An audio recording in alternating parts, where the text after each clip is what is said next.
AJ Conway, and I am a diversity professional that works with CCS Learning Academy to deliver a wide variety of trainings to organizations across the country in the diversity, equity, inclusion, and belonging space. Today's video is going to walk us through one of the training workshop series topics that we offer through CCS Learning Academy. There's a multitude of different types of workshops in the diversity space that we would typically recommend for organizations. And today I'm just going to give you one example of that that's more of a specialized topic that could be requested for organizations who want to focus on one particular marginalized community rather than addressing sort of a general diversity topic. So let's go ahead and get started here as we look at this. I'll show you some examples of the PowerPoint, what that would look like, and also just talk through the basic ideas and concepts that we would be tackling as part of the training workshop. And so typically for organizations, we recommend that we do a series of DEI&B workshops, but this is a good sort of specialized topic for one particular area. It's one that I get questions about a lot. This one will be in particular to the LGBTQ plus community. And this is a request I get from a lot of different organizations because there are so many nuanced details and pieces of terminology and best practices that are involved when interacting with members of the LGBTQ plus community. So this is one I think that's pretty popular for organizations. So even if you're not going to commit to an entire workshop series for your organization for diversity work, this type of topic could be a really good standalone workshop as well. Or it could be a specialized topic that is added to a workshop series after your organization and your employees go through some basic building block pieces of diversity conversations first. So here at CCS Learning Academy, we love to take an in-depth, customized approach to the way that we do training. So I'm going to talk through sort of the standard classic topics that would be included in an LGBTQ plus oriented training. However, we would want to meet with your organization to really discuss the things that work best for you and your employees and to address the specific things that you all are hoping to accomplish when it comes to supporting your LGBTQ plus employees and potentially your LGBTQ plus clients and customers in a better, more efficient and more respectful, productive way. And so we'll take this approach regardless of sort of what direction you want to go in, but we love to meet with organizations to make sure that we build that curriculum to meet your specific needs. So a little bit more about me. Again, I'm AJ Conway. I use they, them pronouns, and I am a diversity, equity, inclusion, and belonging specialist. I've been in the DEI&B space for about 10 years now. I hold several national DEI&B memberships to professional organizations, as well as several DEI&B certifications. And I work with a wide variety of organizations, everything from nonprofits to government agencies to large businesses, small businesses, local community type centers, higher education institutions, large variety of organizations doing consultations, a lot of strategic planning, a lot of data collection and assessment, and a lot of training and development initiatives as well, like what we're talking about here in this video today. And so again, the specific topic for this one is LGBTQ plus best practices. A lot of times you'll hear these types of trainings called safe space trainings or safe zone trainings. Another piece of terminology that's become pretty popular is brave space trainings. So it's all in the same sort of frame of mind. There's just lots of different names for these different types of trainings. But really what we're talking about is best practices for interacting with and supporting the LGBTQ plus community within your organization. And so as we go into that topic, it's all going to center on our DEI&B framework. Now, anything that you get from me and from us here at CCS Learning Academy that's going to be in the diversity space is going to follow this DEI&B framework. Diversity is all about recognizing difference. Equity is all about creating equitable, fair access to opportunities and resources and services. Inclusion is inviting everyone to the conversation, and belonging is really that piece that brings everything together to make sure that everyone within your organization, yes, they're diverse. Yes, we're trying to be equitable. Yes, we're trying to be inclusive. But at the end of the day, we want to make sure that all of our employees can cultivate a strong sense of belonging within our organization, because that's what leads to true employee retention and success. And so as we think about specialized topics, especially, if you would do something on anti-racism, or if you would do something on disabilities, or if we'll do something like what we're talking about today with LGBTQ plus best practices, it's all with this idea of fostering that really strong sense of belonging for your LGBTQ plus employees. And so a lot of the pieces of the beginning pieces of a training like this will be a lot of level setting to make sure people understand why a specific topic like LGBTQ plus best practices is even necessary for someone to take on in an organization. So we'll talk about a lot of LGBTQ plus statistics, statistics of members of the LGBTQ plus community, youth and adults, and even young children, all the way. So youth, we say like teenage years, right? Adults, and then all the way to young children. Looking at statistics of, unfortunately, suicide rates, mental health conditions, substance abuse rates, things that impact members of the LGBTQ plus community disproportionately so because of the things that they have to experience as a marginalized identity within our society. We'll also talk about LGBTQ plus laws, or I guess the more accurate way to say that would be the lack of LGBTQ plus laws in our country.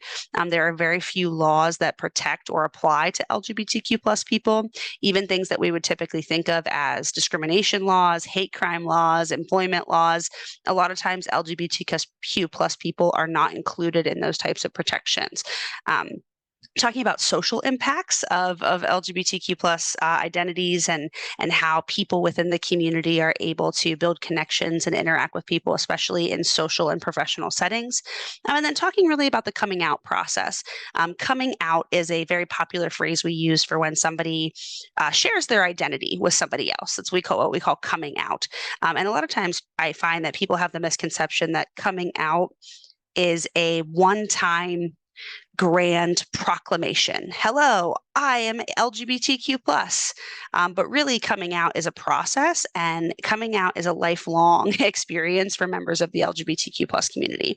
It's not like you come out one time and then you're done. And so really thinking about that and unpacking that and really understanding why having training around LGBTQ plus issues is even necessary for anyone.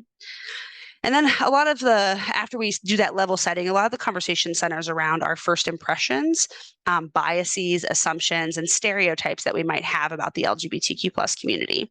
In order to really support members of the community and really to be a good ally to LGBTQ plus people, we need to recognize that not every LGBTQ plus person looks or sounds or dresses or whatever that you think an LGBTQ plus person would look like.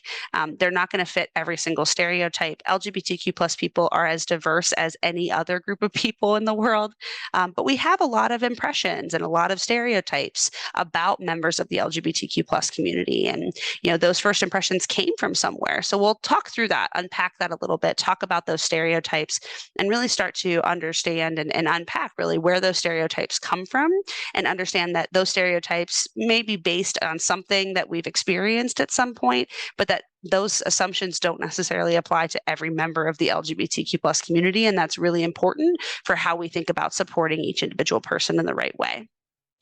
Another big piece of this training is terminology.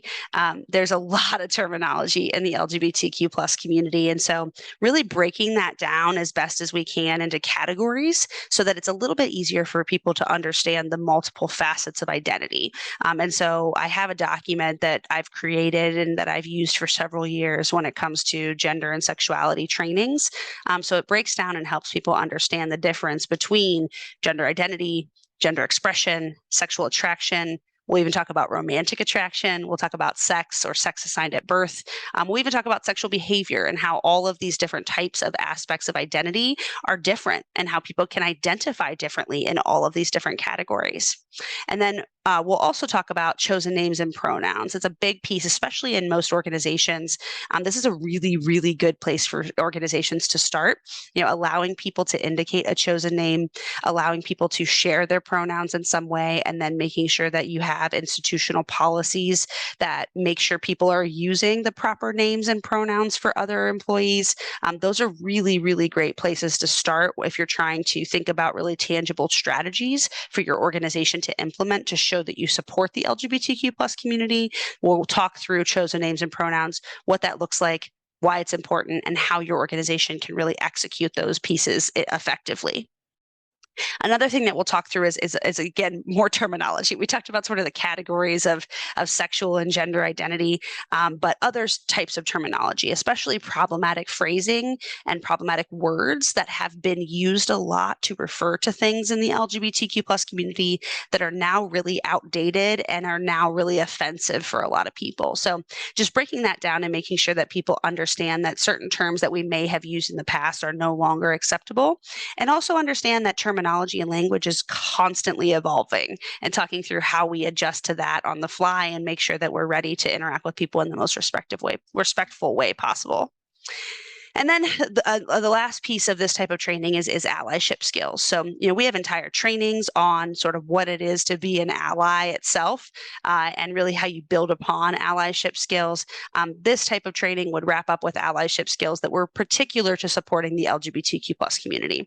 So not only do you how do you be an ally, but how do you be an ally specifically to members of that community? What does that look like, and what are some best practices and tips and tricks that you should have in your bag to make sure that you can support LGBTQ plus people in the best way possible? And then also talking about LGBTQ plus resources is a really important aspect of this training. And so as we work with organizations, we make sure that we do our homework and our due diligence to find LGBTQ plus resources that are most relevant for that organization and their employee base, or even your customer base, depending on what your audience is. But some of the examples of resources could be mental health services, medical care services, support networks, housing, anything in the service industry, such as lawyers or tailors or dry cleaners, even hairstylists. I know these seem like simple resources to some extent, but the unfortunate reality is that a lot of LGBTQ plus people struggle to find these types of resources in their local communities because they're worried about people who run those businesses being anti-LGBTQ in some way. People are allowed to turn people away and deny service just because they are part of the LGBTQ plus community. So finding things like medical care and support networks and housing, especially, where that they're going to be okay with you being part of the LGBTQ plus community, that can be really make it or break it for a lot of people within the LGBTQ plus space. So talking through those resources and helping organizations identify resources that make sense for their specific area of the country that they're located in. And so that really would be the whole sort of piece of this specialized topic for LGBTQ best practices. Again, if this is sort of a one and done thing, maybe you want to do it for Pride Month in June, or you want to do it for LGBTQ plus History Month in October, or you just feel like you should do it as an organization. This is a great one-off training. But this is a nice list of some other workshops that we also offer through CCS Learning Academy. So if you go through these workshops and build up these diversity, equity, inclusion, and belonging skills, going into a specialized topic like LGBTQ plus best practices is even easier. And it's honestly a lot more effective that way too. So if this is a one and done thing, great, give us a call. We're absolutely happy to work with you. But I also recommend considering adding some of these other workshop topics to your schedule as well for your organization and for your employees. And so as we think about how we want to move the needle in the DEI&B space for your organization, please reach out to us if you have any comments or questions about this training in particular for LGBTQ plus best practices. Please feel free to put that in the comment section of the YouTube channel down here. Otherwise, please connect with us so that we can sit down and really assess what your organization is trying to accomplish in this space and start to build that customized curriculum for you that's really going to help you move the needle for diversity, equity, inclusion, and belonging. We hope to hear from you soon.